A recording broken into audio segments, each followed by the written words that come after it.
যার দিলে নাই খোদার ইশক তার সনে ভাব রাইখো না।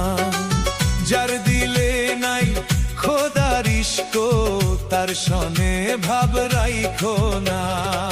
তার সনে ভাব না রাখিলে